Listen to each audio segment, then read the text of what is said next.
কোনে গাহৰি খাব কোনে গৰু খাব কোনে কি খাব তেওঁহে বেছি ডিসাইড কৰিব অসমৰ মুখ্যমন্ত্ৰী যিজন মুখ্যমন্ত্ৰীয়ে কি কৈছে যে মই আছো দিলৱাৰ আৰু মেহবুবৰ নিচিনা মানুহক খতম কৰিবলৈ আছো আৰে তেওঁটো সংবিধানক শপত খাই পেলাই কৈছে তেওঁ মুখ্যমন্ত্ৰী বিজেপি নেকি মুখ্যমন্ত্ৰী বিজেপি নহয় তেওঁ 3,40,00,000 অসমৰ জনসাধাৰণৰহে তেওঁ মুখ্যমন্ত্ৰী অৱস্থা আমাৰ খালি অকল ফ্লাইঅভাৰ তেওঁ ফ্লাইঅভাৰ বনাইছে ফ্লাইঅভাৰ মুখ্যমন্ত্ৰী হৈ গ'ল এতিয়া অকল ফ্লাইঅভাৰে বনায় কিন্তু ৰাস্তা পদূলিৰ ভিতৰৰ অৱস্থা নাই সেইকাৰণে আবুল তাবুল বগিছে যি মন যায় তাকে বগিছে নিৰ্বাচনবিলাকত বিজেপিয়ে এতিয়ালৈকে যিমান কথা কৈ আছে কথা আৰু কামৰ মাজত সাংঘাতিক পাৰ্থক্য আছে এইবিলাক হ'ল তেওঁলোকে সৰ্বসাধাৰণ ৰাইজক প্ৰলোভনৰ ৰাজনীতি কৰিছে সঁচা অৰ্থত ক'বলৈ গ'লে এই ৱাকাফ বোৰ্ডৰ যিবিলাক মাটি তেওঁলোকে চলে বলে যেনে তেনে কৌশলে লোৱাৰ চেষ্টা কৰিছে অসমৰ মুখ্যমন্ত্ৰীয়ে যিবিলাক প্ৰতিশ্ৰুতি দিয়ে এইবিলাক প্ৰতিশ্ৰুতি নহয়তো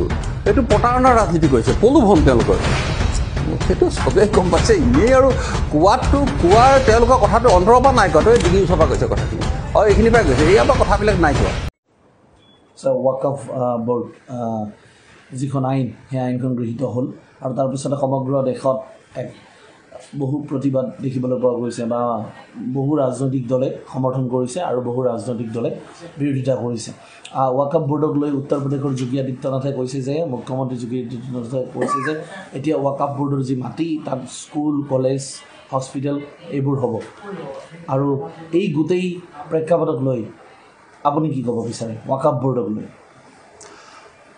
বিজেপিয়ে এতিয়ালৈকে যিমান কথা কৈ আছে কথা আৰু কামৰ মাজত সাংঘাতিক পাৰ্থক্য আছে এইবিলাক হ'ল তেওঁলোকে সৰ্বসাধাৰণ ৰাইজক প্ৰলোভনৰ ৰাজনীতি কৰিছে সঁচা অৰ্থত ক'বলৈ গ'লে এই ৱাকাফ বোৰ্ডৰ যিবিলাক মাটি তেওঁলোকে চলে বলে যেনে তেনে কৌশলে লোৱাৰ চেষ্টা কৰিছে লৈ পেলাই তেওঁলোকে কেইজনমান মুছলিমীয় মানুহ এইটো ভাৰতবৰ্ষৰ চবেই জানে অসমৰ মানুহও জানে সেইকেইজন মানুহক কেনেকৈ ধনীকৈ ধনী কৰিব পাৰি তেলিৰ মূৰত তেল দিয়া নিচিনাকৈ তেওঁলোকে সেইটো কৰিবলৈহে গৈ আছে কিন্তু ইয়াৰ সৰ্বসাধাৰণ ৰাইজৰ যিটো কথা কৈ আছে স্কুল বনাই দিম হস্পিটেল বনাই দিম কলেজ বনাই দিম সেইবোৰ চব ফটোগ্ৰাফেন হ'ব কিন্তু একো নহয় কাৰণ আমি অসমতে যিবিলাক দেখিছোঁ অসমৰ মুখ্যমন্ত্ৰীয়ে যিবিলাক প্ৰতিশ্ৰুতি দিয়ে এইবিলাক প্ৰতিশ্ৰুতি নহয়তো এইটো প্ৰতাৰণাৰ ৰাজনীতি কৰিছে প্ৰলোভন তেওঁলোকৰ কেনেকৈ প্ৰলোভন কৰি পেলাই এতিয়া তেওঁলোকে যে ৱাকাফ বোৰ্ডৰ কথা আপুনি যিটো কথা কৈছে এইটো তেওঁলোকে সঁচা অৰ্থত যদি কৰিলেহেঁতেন আজি বিজেপিৰ অৱস্থা নহয়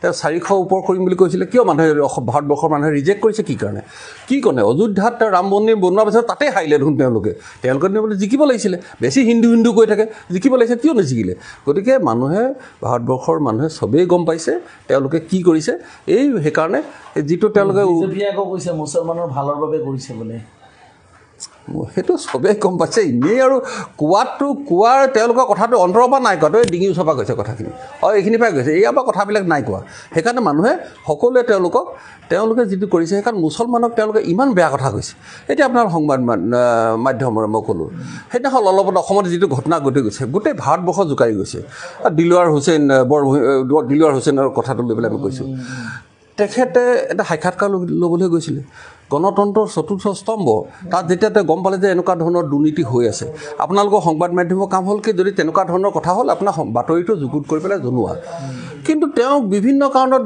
যে তেওঁক এৰেষ্ট কৰি পেলাই তেওঁ এৰেষ্ট কৰিলে কিন্তু তাৰপিছত কি হ'লগৈ এতিয়া অসমৰ মুখ্যমন্ত্ৰী যিজন মুখ্যমন্ত্ৰীয়ে কি কৈছে যে মই আছো দিলৱাৰ আৰু মেহবুবৰ নিচিনা মানুহক খতম কৰিবলৈ আছো আৰে তেওঁটো সংবিধানক শপত খাই পেলাই কৈছে তেওঁ মুখ্যমন্ত্ৰী বিজেপি নেকি মুখ্যমন্ত্ৰী বিজেপি নহয় তেওঁ 3,40,00,000 অসমৰ জনসাধাৰণৰহে তেওঁ মুখ্যমন্ত্ৰী আৰু তেওঁ মুখ্যমন্ত্ৰী আমি সেইটো কাৰণে তেওঁ মুখ্যমন্ত্ৰী পাতিছিল নেকি যে দিলৱাৰ আৰু মেহবুবৰ নিচিনা মানুহক মই খতম কৰিবলৈ মুখ্যমন্ত্ৰী হৈছোঁ বুলি তেনেকুৱা কথা ক'ব নাপায় নহয় আমি এই কথাবিলাক ইয়াতে সীমাবদ্ধ নাই থকা গোটেই ভাৰতবৰ্ষৰ মানে আমি তেওঁৰ কাৰণে আমি অসমৰ ৰাইজ আমি লজ্জিত হৈছোঁ বিভিন্ন ঠাইত অসমৰ যিবিলাক ল'ৰা ছোৱালী বাহিৰত পঢ়ি আছে ভাৰতবৰ্ষৰ বিভিন্ন ঠাইত পঢ়ি আছে তেওঁলোকে ইটিকিং কৰে এইটো তাচিল্য কৰে সেইটো মানে খুব বেয়া কথা আৰু এই চকীখনৰ মুখ্যমন্ত্ৰী চকীখনৰ যিটো গৰিমা সেইটো ৰক্ষা কৰি তেওঁ কথা ক'ব এটা কথা কৈছে যে ৰাভা হাছান নিৰ্বাচনৰ সময়ত কৈছে যে গাহৰি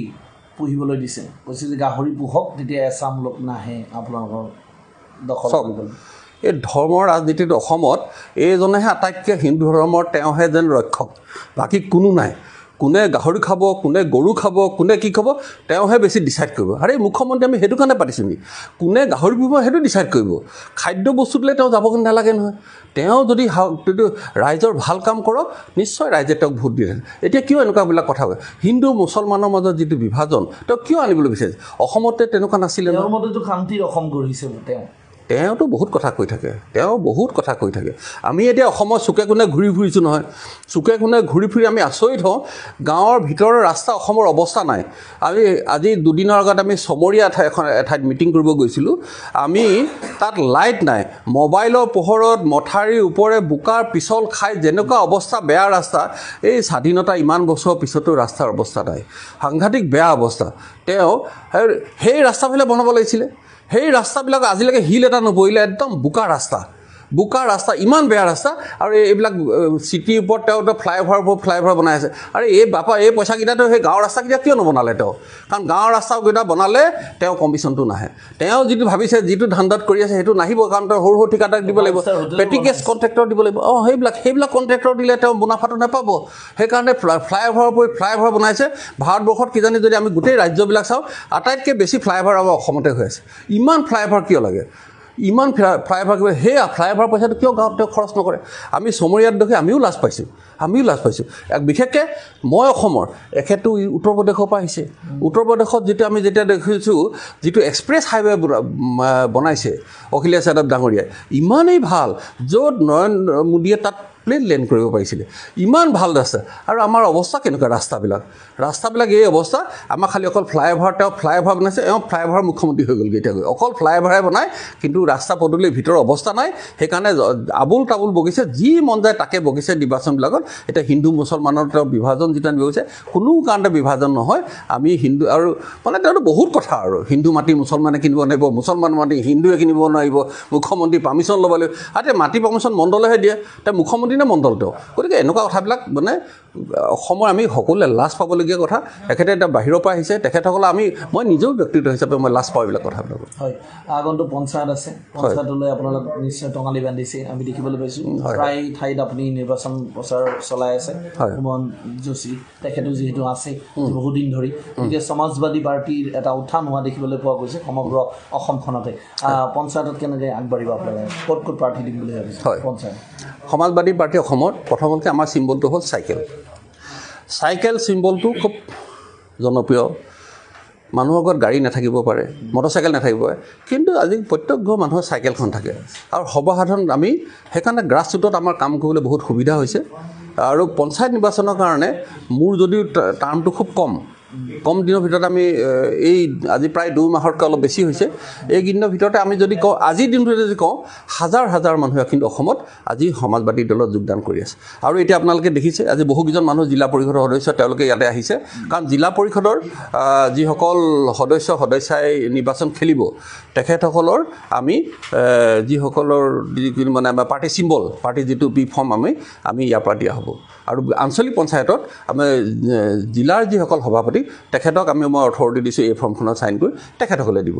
গতিকে এতিয়া আমি জিলা পৰিষদত আহিছে, অহা কাইলৈতো বহুত জিলা পৰিষদৰ সদস্য আহি পেলাই আমাৰ ইয়াত আহি পেলাই তেওঁলোকে ফৰ্মখন দিব, পাৰ্টিৰ যিটো চিম্বল, পাৰ্টিৰ যিখন বি ফৰ্ম সেইখন নিবলৈ আহিব। আৰু আমি ভাল পাইছোঁ কি বহু মানুহ কিন্তু আগবাঢ়ি আহিছে, আগবাঢ়ি আহি পেলাই আমাৰ ইয়াত তেওঁলোকে যোগদান কৰিছে আৰু নিৰ্বাচন খেলিবলৈ আগবাঢ়ি আহিছে। এইটো এটা সমাজবাদী দলৰ খুব কম সময়ৰ ভিতৰত কিন্তু এটা গুড চিগনেল। কম সময়ৰ ভিতৰত শিল্পী অভিনেতাও বহুখিনি আমি দেখিবলৈ পাইছোঁ সমাজবাদী পাৰ্টিত যোগ দিছে। হয়, বহুত সেইটো মই আচলতে ভবা নাছিলোঁ যে ইমান শিল্পী অভিনেতা আহিব বুলি।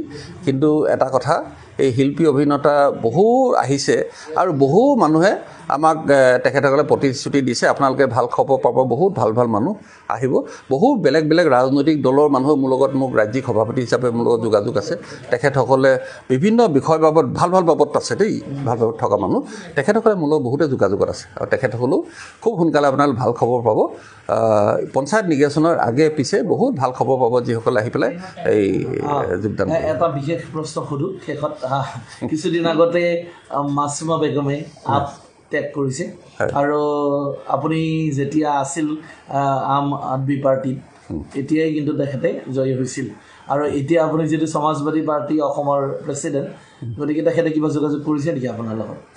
সেইটো সম্পূৰ্ণ পলিটিকেল কথা এইটো কথা মই এতিয়ালৈকে সংবাদ মাধ্যমৰ ক'ব পৰা হোৱাগৈ নাই মাছুমা বুলিয়ে মই নাই কোৱা আৰু বহু ভাল ভাল ৰাজনৈতিক নেতা ভাল ভাল দায়িত্বত থকা বিষয়বাবৰ লাগিলে তেওঁ বা বিধায়কেই হওক বা কিবাই হওক বহুত তেনেকুৱা মানুহ আছে যিসকলে মোৰ লগত যোগাযোগ আছে ভাল ভাল গভৰ্ণমেণ্টৰ ৰিটায়াৰ্ড ভাল অফিচাৰ তেখেতসকলো মোৰ লগত যোগাযোগত আছে আমি আচলতে কি হৈছে বহু বেছি ডাঙৰ নেতা যদি আমি লৈ আহোঁ দলটোত আমি চাইছোঁ যদি আমি সেইকাৰণে আমাক কাম কৰা মানুহ বহুত লাগিব সেইকাৰণে গ্ৰাছৰুটত আমি মানুহবিলাকক যথেষ্ট গুৰুত্ব দিছোঁ তেখেতক আহিছে ইন দ্য মিন টাইম যিসকল মানুহ সেই মানুহখিনিক যাতে আমি আনিব পাৰোঁ আনি পেলাই যাতে দলটো সবল কৰিব পাৰোঁ সেই কৰিছোঁ আমি উদ্দেশ্যটো হ'ল কি 126টা সমষ্টিত আমাৰ সংগঠনটো মজবুত কৰিব লাগে 35খন জিলাত আমাৰ সংগঠনটো মজবুত কৰিব লাগে আৰু এইখিনি ৰাইজে আমাক দেখিছে আমি এতিয়া কিছুমান মিটিঙত এতিয়া মই জাষ্ট অলপতে দুদিনৰ আগত যিটো চবৰীয়াত মিটিং কৰিছোঁ চবৰীয়া মিটিংখন ৰাতি আমি 8:30 বজাত দিছোঁ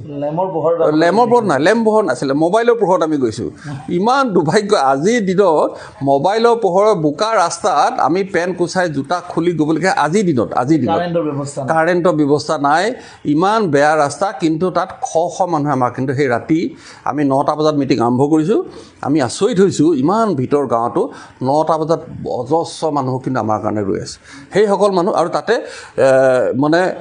পঞ্চায়তত জিকি অহা কেইবাজনো প্ৰতিনিধি তাত আছে কিন্তু তেখেতসকল বেলেগ দলৰ প্ৰতিনিধি কাৰণ সমাজবাদী নহয় তেখেতসকলকে সেই মিটিংখনত আছে তেখেতসকলে আমাৰ কথাবিলাক শুনিছে আৰু শুনি তেখেতসকলে সেইদিনাখন আমাৰ দলত তেওঁলোকে বহুকেইজনে জইনো কৰিছে সেইদিনাখন Stay informed, stay ahead. News NE 365